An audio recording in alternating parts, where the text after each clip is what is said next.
మా బలపాలకు ఆలోచిస్తున్నాయా ఇదిగో ప్రభా ఈ సాయంకాలం వెళ్ళిన ప్రభా చేయమందరగా చేయి ప్రభా నువ్వు ఆనందించి ధ్యానించే వాక్యం ప్రభా మాకు పంపించే ప్రభా ఎవరిలో లేని ప్రభా మాకు ఇచ్చిన దైవ నీ పాదాలను ఆలోచించుకుంటున్నాయా ఇదిగో ప్రభా శ్రీరంగ ప్రభా ఉద్దేశం ప్రభా నీ వాక్యాన్ని ధ్యానించే వాక్యాన్ని మాకు ఇచ్చిన దేవుడు తీసుకుంటున్నాయా ఇదిగో ప్రభా నీ పక్షంగా ప్రభా నీ నిలబడి ఆయా వాక్యం తీసుకున్నాను ప్రభా పూర్తిగా నా జ్ఞానాన్ని మరుగుపరిచి నీ జ్ఞానంతో నీ ఆత్మతో నింపి ప్రభా ఆయా నీ బిడ్డలతో నీవే సూటిగా మాట్లాడను ఏసైనా ఉన్నతమైన శక్తి గల నామం బట్టి అడిగి పెట్టుకుంటున్నాం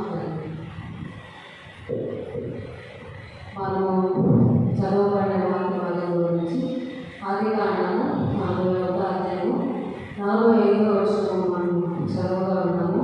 అక్కడ అనుభవాన్ని చూస్తాం. స్పెసిఫిక్ పర్సన్ నేను డైలీ బైబిల్ చదువుతుంటే ఈ పేరు నాకు కొత్తగా అనిపించింది.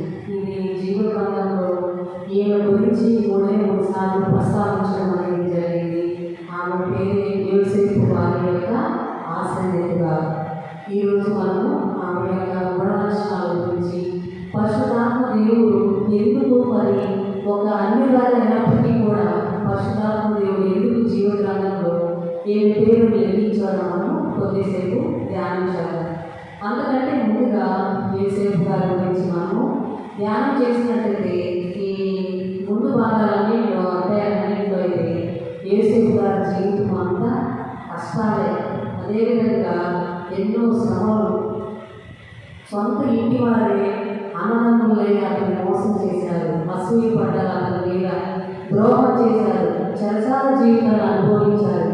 అంతేకాకుండా ఐగుప్తుకి ఒక బానిసగా అమ్మబడ్డాడు. కనుక అప్పుడు తెలియలేదు ఎందుకు ఇదంతా జరుగుతుందని. కానీ అవన్నీ ఓడ్చుకున్నాడు. దేవుడికే తన బాధను కష్టాన్ని చెప్పుకున్నాడు. తనకు ఒక పేరు కూడా ఉంది, అదే ఫలించేది కొమ్మ.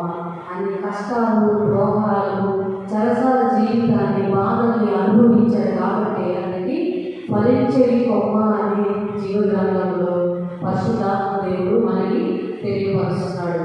అయితే ఫరో గారికి ఈ 41వ అధ్యాయం అంతా మనం చూసినట్లయితే ఫరో గారికి ఒక కళ వస్తుంది. ఆ కళ గురించి వివరించడానికి ఎవరికి ఐగుప్తు దేశంలో ఉన్న శకునులందరినీ పిలిపిస్తారు, కానీ ఎవరికి అంత జ్ఞానం లేదు. అప్పటికి యోసేపు గారు చెరసాలలో బందీ అయి ఉంటాడనమాట. ఎందుకు బందీ అయి ఉన్నాడంటే మీ అందరికీ తెలిసిందే.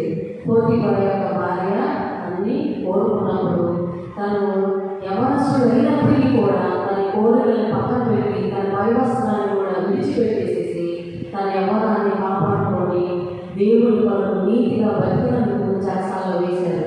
అందుకు చెరసాలలో ఉన్నప్పటికీ కూడా దేవుడు విడవకుండా కూడా ప్రార్థన చేసుకుంటూ ఉన్నాడు. దేవుడికి తనకు ఎంత జ్ఞానం ఇచ్చాడంటే వేరే వాళ్ళ కళలను కూడా అర్థం చేసుకొని చెప్పే అంత జ్ఞానాన్ని ఇచ్చాడన్నమాట. ఆ ఐగుప్తు దేశంలో శకునులందరినీ పిలిపించినప్పటికీ కూడా వారెవ్వరూ వివరించలేకపోయారు ఆ కళభావాన్ని. ఫరోకైతేమో ఆ మనసులో నెమ్మది లేదు, వేదన, బాధ, దుఃఖము ఎలా అని విచారిస్తున్నప్పుడు ఈ యొక్క యోసేపు గురించి తెలుస్తుందన్నమాట. అప్పుడు ఆజ్ఞయిస్తాడు, రాజాని కదా యోసేపు గారిని తీసుకురండి, నా కళకి బాబు వివరిస్తాడని చెప్పినప్పుడు యోసేపు గారు ఎంత చక్కగా వివరించినప్పుడు ఫరో యొక్క హృదయాన్ని గెలుచుకున్నాడు.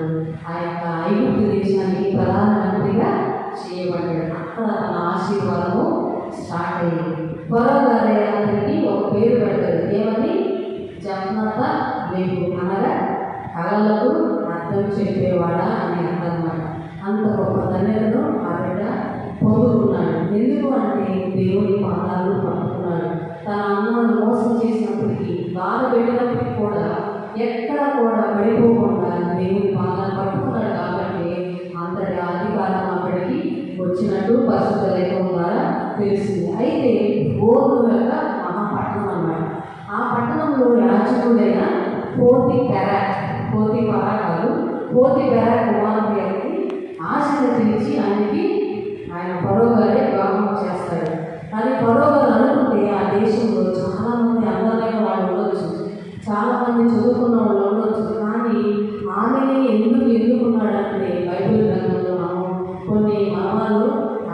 ద్వారా మనము బయలుపరుచున్నాడు దేవుడు. ఈ ఆశ్రయత్వం అనే మాటనికి ఈజిప్ట్ భాషలో సూర్యదేవునికి అంకితం చేయబడింది.